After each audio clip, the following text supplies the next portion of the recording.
여러분 안녕하십니까. 오늘도 참 주 안에서 이렇게 뵙게 된 것을 감사드립니다. 오늘 거룩한 날에 주님 앞에 말씀으로 함께 은혜를 나누는 귀한 시간을 위해서 감사드립니다. 많은 세상 사람들이 세상적인 지혜를 많이 구합니다. 이 세상적인 지혜의 핵심은 무엇이냐 그러면 바로 자신 나라는 겁니다. 그리고 세상적인 지혜를 얻고자 하는 것은 많은 사람들이 성공이라는 것이죠. 그런데 이 세상적 지혜는 우리가 어떻게 올바른 삶을 살아야 될지를 말하고 있지 않죠. 그러나 이 참 지혜는 어디서 옵니까? 참 지혜는 하나님께로부터 옵니다.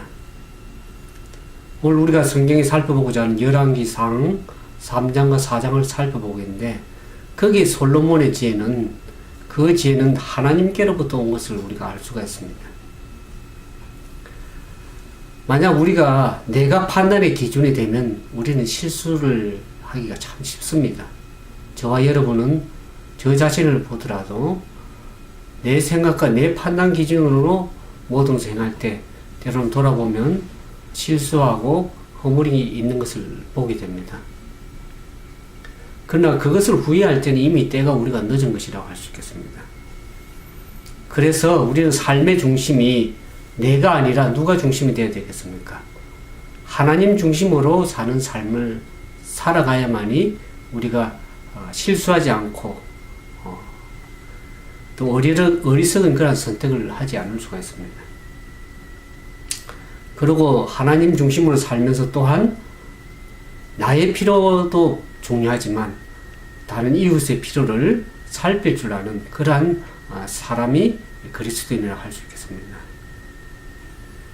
지혜는 하나님께로부터 오기 때문에 우리가 하나님의 말씀을 잘 들어야 되겠죠. 들을 뿐만 아니라 그 들은 말씀을 우리의 삶 속에 잘 순종해 나갈 때 그 지혜가 하나의 복이 될 것이라고 그렇게 생각되어집니다. 그래서 이 하나님께로부터 온 이 지혜를 가지고 우리는 이 세상을 살아갈 때 두려움 없이 담대하게 당당히 살아가는 그러한 그리스도인이 되기를 주님의 이름으로 축원드립니다. 오늘 이 열왕기상 3장에 이제 보게 되면 거기에 우리가 2장에 살펴본 것처럼 다윗 왕이 유언을 했죠. 지난주 말씀드린 것처럼 신상 필벌에 대해서 말씀드렸습니다.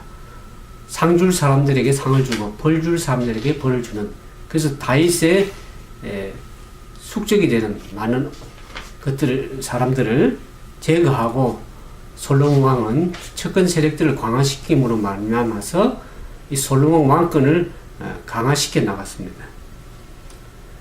그러면서 이 열왕기상 3장 1절에 3절에 보면 3장에는 두 부분으로 나눠져 있는데 1장 3절에 보면 솔로몬 왕이 결혼하는 모습이 나오고 4장에서 15절에 보면 솔로몬이 지혜를 받을 때 세 가지 비결에 대해서 오늘 나눠서 말씀드리는데 솔로몬이 타락으로 간 그 단초가 된 것이 이 결혼이라 하겠습니다. 정략적으로 결혼을 한 것이죠.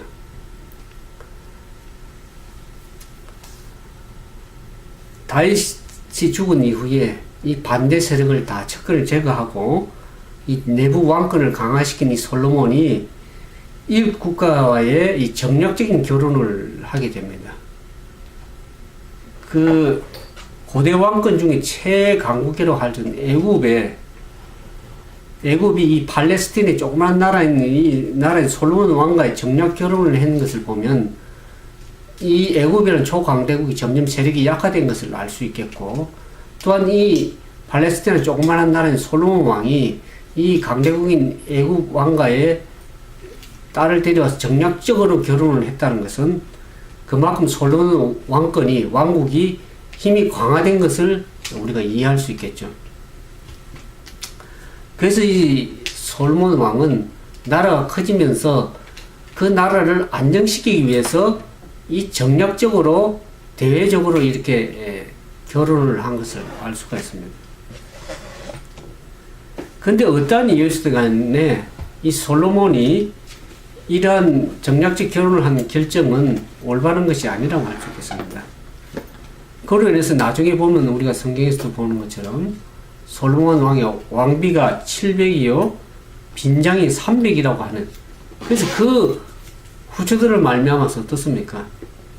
그 부인들을 섬기는 이방 신으로 말미암아서 솔로몬 왕이 점차적으로 하나님을 멀리하고 타락하게 되는 그런 모습을 우리가 성경에서 보게 됩니다. 물론 솔로몬 왕이 어린 나이에 왕이 되어서 내부의 이 세력들 반란은 진압하고 그래서 좀 불안했는지 모릅니다. 그래서 인간적인 안전장치로서 대외적인 국가적 세력을 안정시키기 위해서 정략적으로 결혼을 했을 거지만은 그러나 그렇게 함으로써 하나님 앞에 두 가지 실수를 범하게 됩니다. 하나는 그가 하나님 앞에 묻지 않았다는 거죠. 우리가 지난 다윗은 항상 무슨 일을 할 적마다 여호와 하나님께 물었습니다. 또 다른 하나 실수는 하나의 결혼을 수단화했다는 거죠. 사실 결혼이라는 것은 많은 정의가 있겠지만 결혼은 거룩한 거고 신성한 것이라 할 수 있겠습니다. 그래서 이 결혼은 제도를 통해서 신성하고 거룩하게 할 뿐만 아니라 그 결혼 제도를 통해서 부족한 두 사람이 어떻습니까? 같이 세워가는 하나님 앞에 은총을 같이 세워가는 그러한 의미가 결혼 속에 있습니다. 그러나 솔로몬은 그 결혼이라는 것을 거룩한 목적으로가 결혼한 것이 아니라 하나의 정력적인 수단으로 전락시켰다는 거죠. 그 결과로 말하면서 그의 인생은 점차적으로 타락할 수밖에 없었다는 것을 보게 됩니다.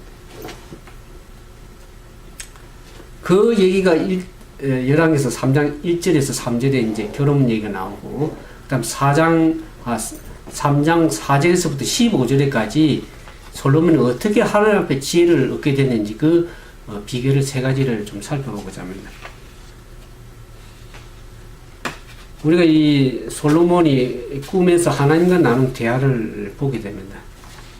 근데 그 세 가지를 살펴보기 전에 우리가 이 3장 열왕기상 3장에 보면 3장 4절에 보면 이에 왕이 제사하러 기브온으로 가니 거기서 산당이 큼이라 솔로몬이 그 단에서 1000번제를 드렸더니 그랬습니다. 많은 사람들이 1000번제를 드렸다는 것은 어떤 제사를 드릴 때 숫자를 딱 매겨서 1000번 어떤 제사를 드렸다 이렇게 생각하지만 그런 의미가 아니고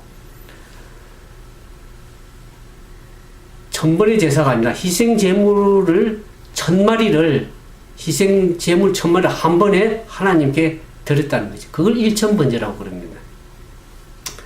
이와 같은 1000번제를 드린 이후에 하나님께서 기브온에서 솔로몬한 꿈속에 솔로몬이 나타나서 그에게 이렇게 묻죠. 그 소원을 물었죠. 기브온에서 밤에 여호와께서 솔로몬의 꿈에 나타나시니라. 하나님이 이랬을 때 내가 내게 무엇을 줄고 너는 구하라 그랬습니다. 그러면서 여기 보면 6절에 솔로몬이 가로되 주의 종 내 아비 다윗이 성실과 공의와 정직한 마음으로 주와 함께 주 앞에서 행함으로 주께서 저에게 큰 은혜를 베푸셨고 주께서 또 저를 위하여 이 큰 은혜를 예비하시고 오늘날과 같이 저희 위에 앉을 아들을 저에게 주시느니라. 사실 솔로몬이 자신이 왕이 된 것은 전적인 하나님의 은혜였다는 것을 고백하고 있습니다. 솔로몬은 자신이 됨과 왕이 된 것이 모두 하나님의 베풀어 주신 은혜라는 것을 고백했습니다. 이와 같은 고백이 평생에 계속되는 하나님 앞에 솔로몬 왕은 존귀 여김을 받고 또 그의 삶이 지혜로 계속 점철될 것을 우리가 생각할 수 있겠습니다. 두 번째, 이 솔로몬이 하나님께 솔로몬이 준 지혜 가운데 보면 그가 그런 지혜를 받을 수 있는 것은 솔로몬이 자신의 연약함을 하나님께 고백했습니다. 7절에 보면은 이와 같은 이야기죠. 3장 7절에 나의 하나님 여호와께서 주께서 종으로 종의 아비 다윗을 대신하여 왕이 되게 하셨사오나 종은 작은 아이라 출입할 줄을 알지 못하고 그랬습니다. 비록 왕으로서 세움을 받았지만 자기가 들어오고 나가는 것을 어찌할 바를 잘 알지 못하는 참으로 작은 아이라고 하나님 앞에 겸손하게 그렇게 할 때 하나님께로부터 온 지혜를 받을 수 있었습니다. 그야말로 자신의 한계와 자신의 약함을 고백함으로 인해서 하나님 앞에 겸손하게 서는 그런 겸손할 때 하나님께서 그의 삶을 책임지시고 또 그 겸손함이 하나님께서 그의 인생을 어떻습니까? 지혜롭게 만들어주는 하나의 두 번째 비결이라고 할 수 있겠습니다. 세 번째 솔로몬이 이와 같은 지혜를 얻을 수 있던 것은 듣는 마음입니다. 3장 9절에 보면 이 같은 얘기 나오죠. 열왕기상 3장 9절에 누가 주의 이 많은 백성을 재판할 수 있으리까? 지혜로운 마음을 종에게 주사 주의 백성을 재판하여 선악을 분별하게 하옵소서. 여기 지혜로운 마음 이렇게 표현했지만 개역 개정 성경에 보면은 이 지혜로운 마음을 듣는 마음이라 그랬습니다. 원문에 가깝게 번역을 해보면 이 의미는 듣는 마음입니다. 우리가 하나님부터 지혜를 얻는다는 것은 겸손하게 하나님의 말씀을 들을 줄 알아야 됩니다.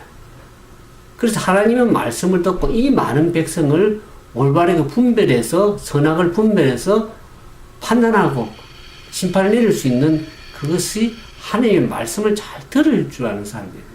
많은 사람들이 자기 말은 많이 하기를 원하지만 다른 사람 말을 잘 듣기를 원치 않습니다. 진정한 그리스도인은 하나님 앞에 날마다 기도로서 구할 뿐만 아니라 하나님께서 뭐라고 말씀하는지 말씀을 통해서 항상 겸손히 하나님의 말씀을 들을 수 있는 사람이 참 지혜를 가질 수 있는 것입니다.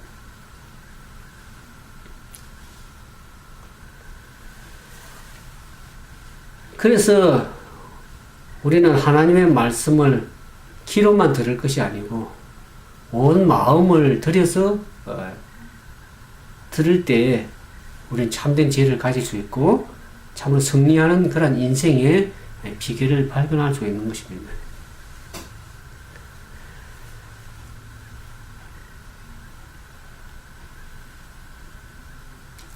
그래서 우리가 이 열왕기상 3장으로 두 부분 나눠져 있다 그랬죠. 첫 번째는 결혼 문제, 그 다음에 하나님께서 솔로몬이 준 지혜, 그 두 가지를 우리가 결합해 보면 결국 우리가 하나님의 음성을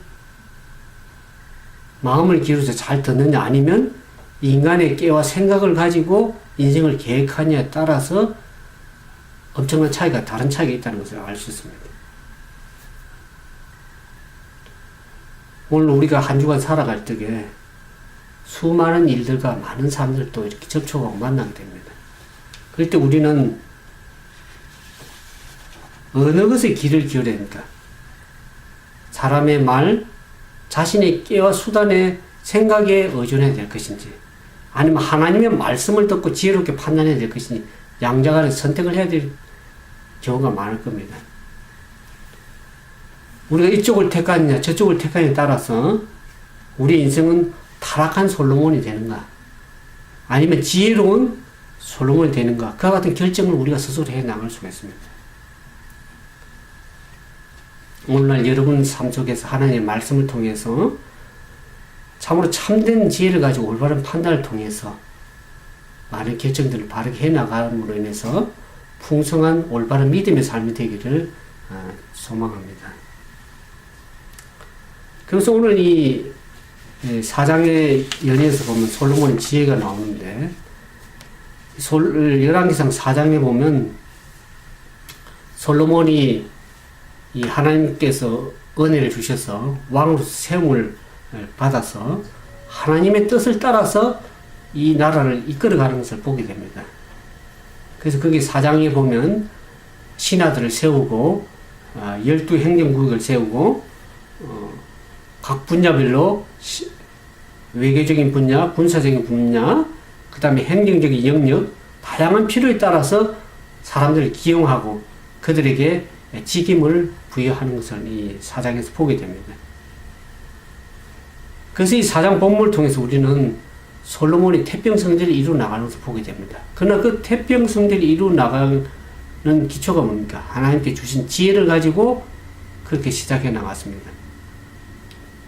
비록 솔로몬이 하나님께 주신 지혜로 이 태평성대를 이루어 가지만은 자기 혼자 이루어 나가는 것이 아닙니다. 많은 그 밑에 신하들과 분야별로 동력할 수 있는 필요한 동력자들을 두게 된 것이죠. 그래서 솔로몬이 하나님께로 받은 이 지혜를 가지고 먼저 해야 될 일은 어떤 나라를 이끌어가는 새로운 사역을 위해서 필요한 사람들을 선택하고 바로 세우는 일이었습니다. 그래서 이 솔로몬의 행정 강령들을 보면 신앙 부분을 감당하는 사람이 있는가 하면 정치적인 부분, 또 군사적이고 행정적인 일을 감당하는 여러 분야의 사람들이 있었습니다. 그러나 그들 각자가 분리되지 않고 상호 보완적으로 움직였을 뿐만 아니라 그 모든 분야의 기초가 뭡니까? 신앙의 중심이 기초가 되어서 그 전체가 이루어가는 그런 밑바탕이 되어서 보게 됩니다. 근데 많은 사람들이 대개의 경우에 능력이 많은 사람이 많은 일을 할 것이라고 생각합니다. 그러나 그렇지 않는 경우가 성경은 많다는 것을 성경 가운데서 우리가 보게 됩니다. 우리의 성경의 사람들은 모두 동력을 통해서 신앙의 유산을 일궈낸 사람들입니다. 우리 성경에 보는 것처럼 사도 바울은 어떻습니까?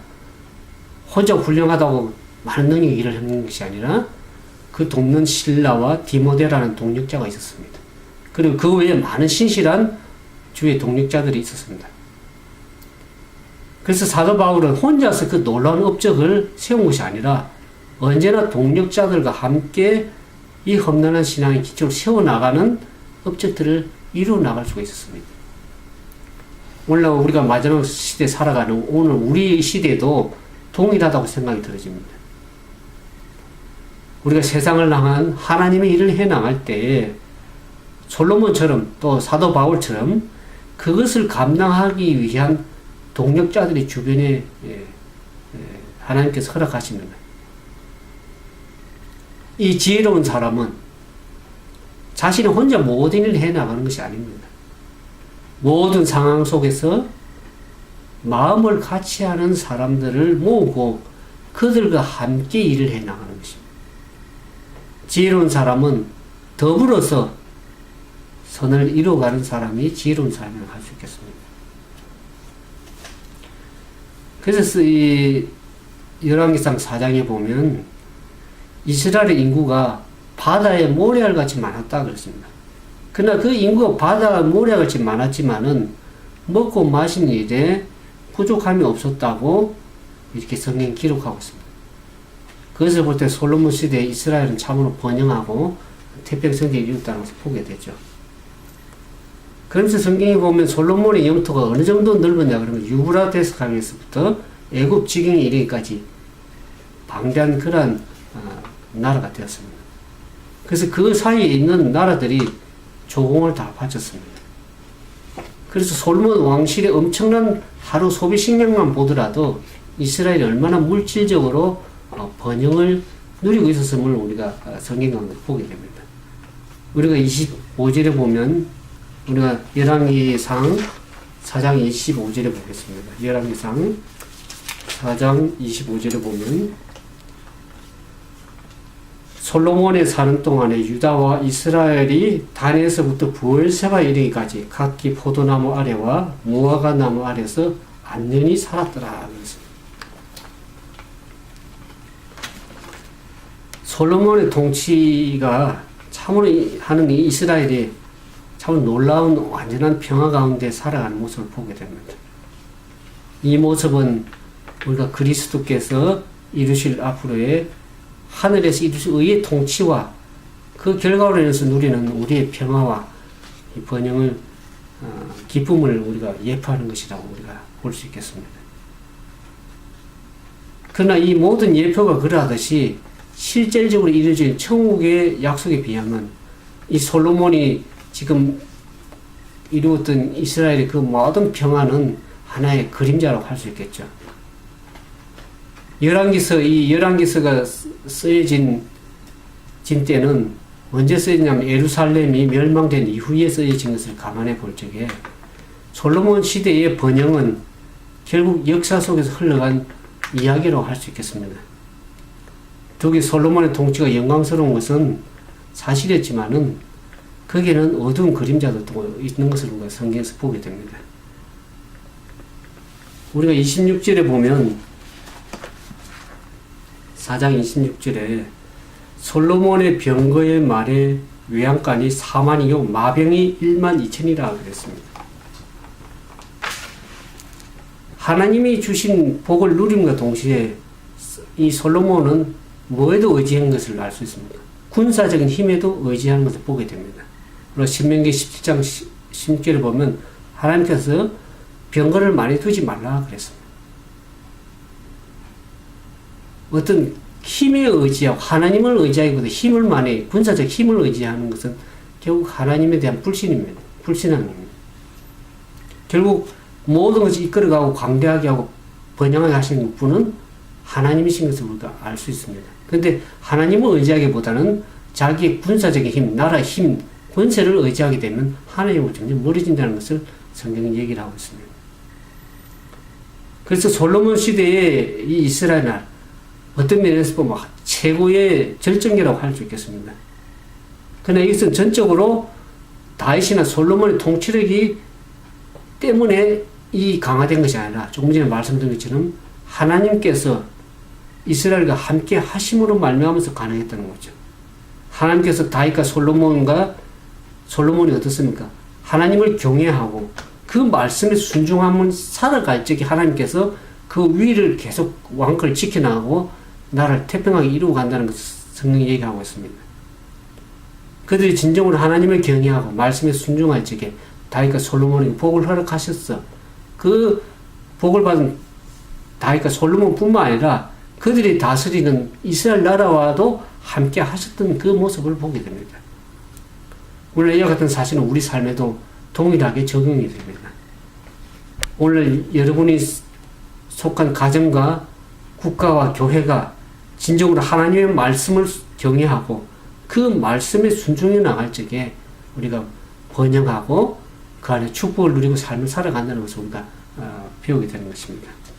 오늘 이 말씀 듣는 저와 여러분이 우리의 심령 속에, 우리의 가정에, 우리의 국가가 하나님의 말씀을 잘 귀담아 듣고 그 말씀에 순종해 나갈 때 참으로 하나님부터 지혜를 받아서 태평성지를 이루어 나가는 그런 귀한 경험들이 저와 여러분의 삶 속에 있기를 바라면서 오늘 말씀을 줄이도록 하겠습니다. 함께 기도하겠습니다.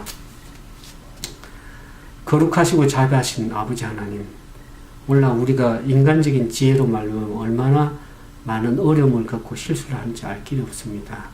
오늘 주의 말씀을 통해서 솔로몬의 이루어나간 그 지혜를 오늘 우리가 성경 가운데서 배웁니다. 우리에게도 하나님께서 주신 참된 지혜를 가지고 이 땅을 온전히 주님의 은혜 가운데 믿음을 승리하여 이 땅을 기쁨으로 승리하고 또 영원한 나라에 이르기까지 우리를 이끌어 주시기를 간절히 기도드립니다. 우리가 지혜가 부족합니다. 지혜가 부족한 자에게 후히 주시고 꾸짖지 않은 하나님께 구하겠사오니 제 부족한 허물을 사하시고 하나님께 주시고자 하는 그 위로부터 내리시는 신령한 지혜를 받아서 이 땅을 믿음으로 담대히 승리하며 또 주님의 뜻을 이루어 나가는 귀한 삶이 되도록 우리 모두에게 축복해 주실 것을 믿고 감사드리오며 예수님 이름으로 간절히 기도드리옵나이다.